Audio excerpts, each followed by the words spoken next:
Uh, Uh, I feel kind of stupid coming in here, show after show after show, going, I don't see how. And then they bloody well do. I'm like, uh, has your seriously. mind been sufficiently messed with, kids? Uh, I signed up for 50 years ago. Seriously, that this what we just heard was exactly the sort of thing I want from this music. When they do the completely unexpected, musically brilliant and sublimely executed genius of that Big River back into Dark Star thing, which was is a compliment to something that happened a couple of shows ago where they played Dark Star and Big River at the same time without ever playing either one.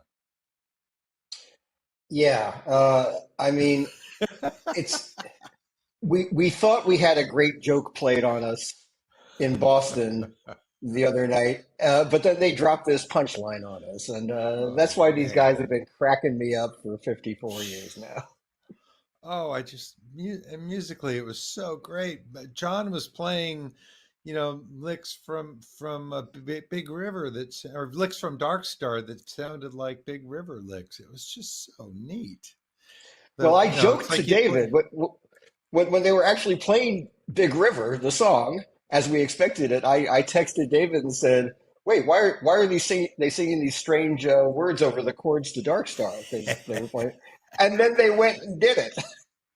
They subverted my joke by telling a better joke. Anyway, read the set list. Yeah. We got work to do here. I will. They began with Bertha into Good Lovin', and then it was Must Have Been the Roses, and then that Big River into Dark Star thing that I will never forget as long as I live. Next Time You See Me, wonderfully played, and I noticed O'Teal sort of went into some classic blues style bass playing along the way, just kind of exhibiting different uh, approaches, and then they that went into Mississippi Half Step into a bird song that just went all over the place. In again, sublime is the kind of word that comes to mind, and the peak of this sort of collective conversational jamming that we love from this band.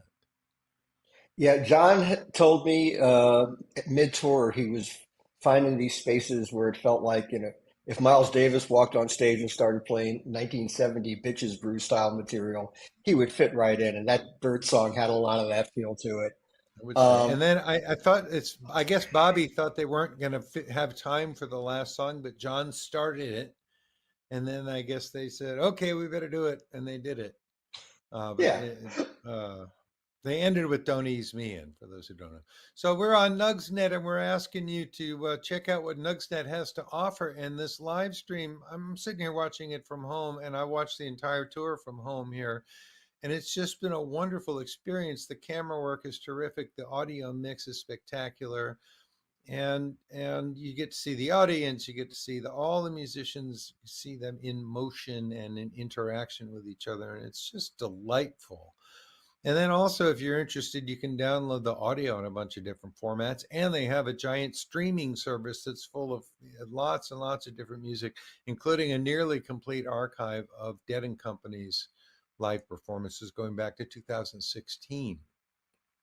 That's right. And so many other artists. And you can go way back in history and hear music from the early 70s, or you can go and hear music from last night or the night before, because this music becomes available for streaming or download very quickly. It's And an incredible service. And Yes, sir. both Mark Pincus and Brad Serling told us about Grateful Dead stuff being available on the streaming service as well now, like all the Dick's Picks and Dave's Picks and stuff like that. Yeah. So It's all plenty to good. look for. Just go to Nugs.net. There's a free trial involved, so you can jump in, dip a toe in before you plunge all the way in. I have a feeling you will plunge all the way in because there's too much great live music there for you to pass up. We should probably get to our interview because you never know how short these breaks are going to be. So why don't you That's set that true. up, David? We are going to spend the next, well, we did already, but we're going to show it to you now. We had a lovely conversation with Ed Pearlstein, a photographer of great renown, whose work you have probably seen if you've been looking at Grateful Dead stuff any time in the last 50 years. A lovely guy. He's been a great friend to me. He turned me on to tapes in the very, very beginning of my deadheaddom. And Gary knows him for a way back too. So and before we put it on, we'll mention that we won't be coming back after the pre-recorded part. So we will see you on Saturday for the Folsom Field broadcast, and that Ed Peristeln's photos can be found at oh hell, our Music Images. music. Jesus, Musicimages.com. why did I go blank on that? I must be an old man Well, or he'll tell something. you. Ed'll tell you in the interview. Anyway, Musicimages.com. Yes, that's true. before we Yes, go, let's send some good thoughts to Stanley Mouse, who yes, has suffered please. a debilitating stroke, and also Tom Constantin had a stroke, but not as debilitating. Tom is on Facebook reporting that he's doing better. So Oh, okay. Thanks for please, both of those bits of news. to two great members of our community, we send you all our love and healing thoughts. And we'll Keep see you in Boulder in a few nights, everybody. Well, I'm very happy to have our old friend with us on Dead Air this evening. It's the photographer Ed Peristeln. Hi, Ed. Hi, David. Welcome. It's so nice to be here. Nice to see you, Gary, too. Ed, nice to see you again. We've all known each other going on close to 50 years now. I met Ed back in the BAM magazine days here in the Bay Area, and starting in 1976. And we worked together quite a bit back then. But more than that, you were one of those people that was recording, trading dead tapes and sharing dead tapes and turning people onto this music. And you were incredibly generous with me in my early days as a collector. You introduced me to people. You let me make copies of tapes out of your own stash. You were a real ambassador to this music, and I thank you for that. You're quite welcome. The music's here to be shared and enjoyed, and that's pretty much my goal while I was collecting, was to share it. Yeah, you were not a hoarder by any means. And my introduction to Ed was an early encounter with Deadhead Street Commerce. I met Ed on the corner of Post and Steiner, right outside Winterland, where he was selling prints of his photographs. And I bought a beautiful one of the Grateful Dead playing in front of the Wall of Sound. I guess this was from 1974, obviously, the year they had the Wall of Sound. And I also bought a wonderful picture of Phil Lesh glaring sternly over the rims of his glasses right into the camera. And I put that on a wall near my bass amp so I could be intimidated into practicing more. Did it work? Yeah, I practiced a lot in those days. Yeah. Very good. Well, Ed is also known for a number of other canonical photographs, most notably in my mind, one that was taken in March of 1977 at Winterland. He and I both had the habit of hanging out in the balcony at Winterland because you've got this amazing view of above and behind the stage, and you could see sort of the perspective was like 20 feet above the drummers' heads, and you could see the musicians and the monitors and the audience behind, and you got this phenomenal photo of just this peak of energy. That must have been at the end of an encore or something. It's just this huge moment. I mean, think of it as almost being on stage with the band, kind of hovering right above the drummers. I mean, you were very close to the band. The audience was right in front of you, so the energy from the audience is hitting you, and the music is hitting you. And fortunately, the photograph I took captured the energy, and it's been, I appreciate how well it's been admired over the years. Oh yeah, it is so much a beautiful encapsulation of the power of the Grateful Dead in that moment when they were all intently looking at each other. You know, the guitars are looking back toward the drummer. Some big crescendo is being played, or it's the end of a great song. Or I always imagine it being during the first San Francisco hearing of Terrapin Station. It looks like that moment to me. A friend of mine came away from that show, March 77, where he said, "They've discovered the perfect riff." and it looks at that moment like a band playing the perfect riff. And it was so rare to get the entire band in a photograph. Yeah. And you've got the entire band in that photograph. Yeah, so indeed. it captures it all. So give us a little bit of your backstory, man. How did you become a Deadhead, and how did you become a photographer? I know from knowing you all these years that you're one of those people who's the Grateful Dead sort of sparked your own creativity and set you on your life's path. Yes, I about 1969, I got turned on to the Grateful Dead by somebody you guys know very well, guitarist John Zias. Oh, He yeah. and I went to high school together, and Wonderful he turned guy. me on to the band. And my first show was January 3rd, 1970. Second show was February 70, where the Allman Brothers opened up. So there's a bill for you. Yeah. And uh, I was on the bus from that point on. I was deeply into the band, and in 1972, I just realized that San Francisco was the center of the universe. A little altered state provided that to me, and I moved to California with John Zias and a bunch of friends, and never looked back. I dug deep into the scene Yeah. and went to every Garcia and Saunders show, every Grateful Dead show I could. And when the Dead weren't playing, Jerry was always doing something else. Yeah, and also in that period, Bobby was with Kingfish, the mid '70s, Right. not too long after you got there.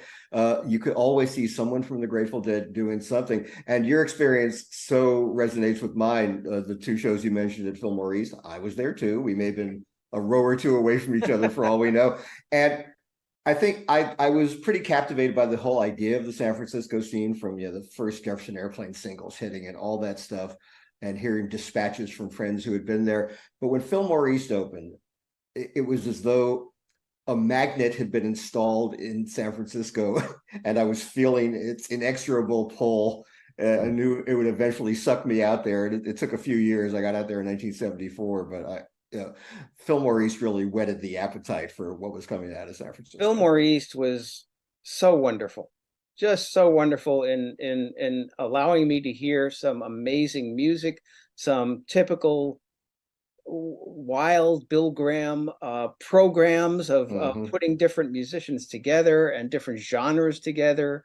Um, I am always indebted to Bill Graham for opening that venue and for providing the music. And I ended up working for him. I ended up shooting the closing of Winterland for Bill, and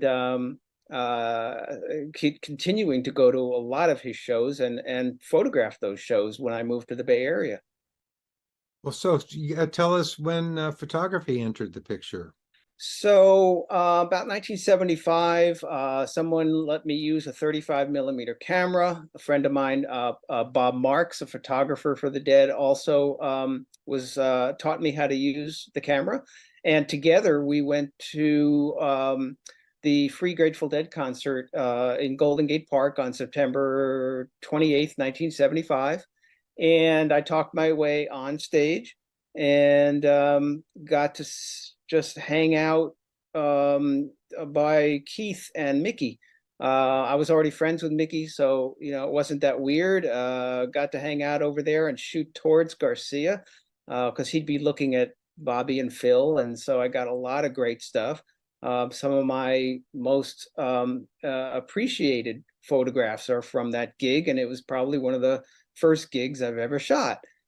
So I seem to have had an eye. It was just a matter of learning the technique.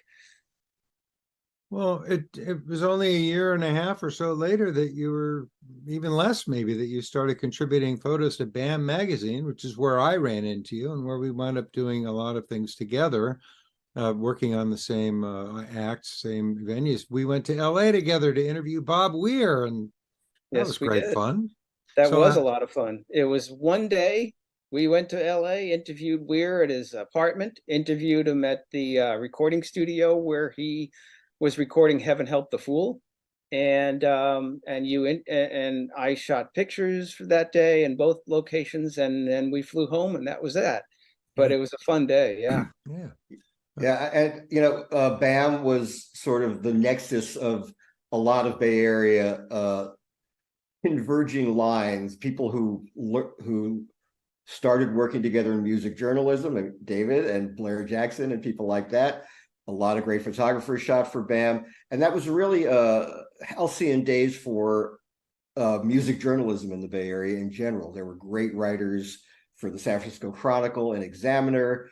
the alternative papers like the Bay Guardian, and the interest in the music. The entire San Francisco infrastructure was set up to support the music. Stations like KSAN, publications like BAM, and and photographers like you.